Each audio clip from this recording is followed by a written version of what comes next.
Ученые из разных вузов России, Абхазии и других стран прибыли на 8-ю международно-научную конференцию, что придает мероприятию международный формат и способствует плодотворному обмену знаниями и опытом.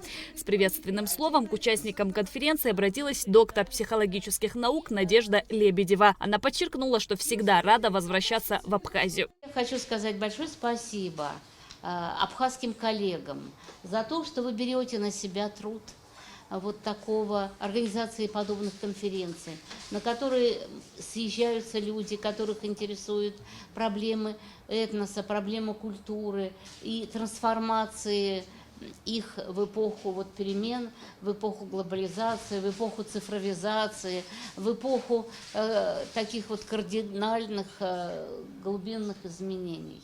С актуальной темой «Межконфессиональный диалог в условиях глобализации. Опыт Абхазии» выступила кандидат философских наук Мзия Квициня. Она отметила, что человечество сегодня сталкивается с обострением глобальных проблем.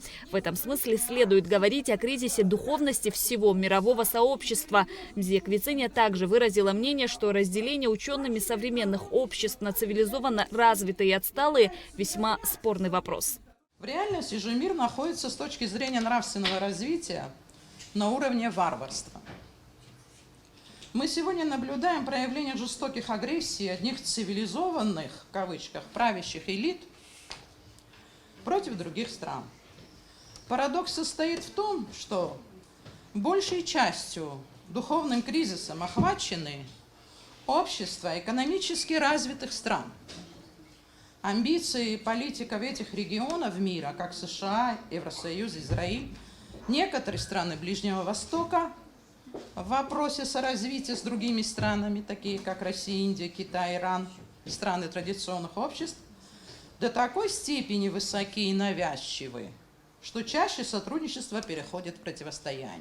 Как свидетельствуют многие путешественники, религиозное сознание абхазов представляло собой полнейший симбиоз, уникальный межконфессиональный диалог, который сегодня называют партнерским. В современной Абхазии почитают 7 священных святилищ, 7 – сакральное число для абхазского народа. Неизменными являются установленные веками обряды и ритуалы, связанные с этими священными местами. И это дополняет картину мирного сосуществования православной, католической, иудейской, баптистской, евангелической общин мусульманской уммой. Относительно степени религиозности абхазов сегодня считается, что большая часть среди них православные, это 60%. К мусульманам относятся почти 1/3, от 16 до 20. Отдельно выделяют 3% приверженцев традиционной религии, при этом отделяя пунктом язычников почему-то от традиционной религии, а остальные атеисты. Среди опрошенных имеются те, кто затрудняется ответить, это где-то 6%. Цель мероприятия – проведение конструктивной интеллектуальной дискуссии по актуальным вопросам глобализации, этнокультурной идентичности и межкультурной коммуникации. Данная конференция проводится с 2015 года. Доклады были разными, но важными и актуальными. Тема моя называется «Рассиничание. Болезнь абхазской истории». Российско-абхазские отношения сложились еще в древние времена. Это отмечал известный российский ученый Вадим Кожинов. Отношения России с Абхазией начались, очевидно, еще в IX веке, во времена могущества хазарского каганата, куда входили Южная Русь и Абхазия. В середине XII века, столетия, встречается термин «обезы» в русских летописях.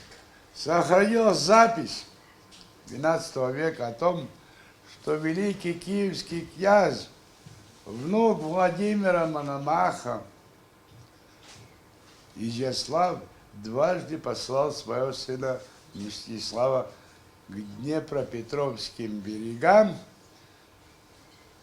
чтобы встретить невесту из Обеза. Обезами россияне как раз-таки понимали абхазов.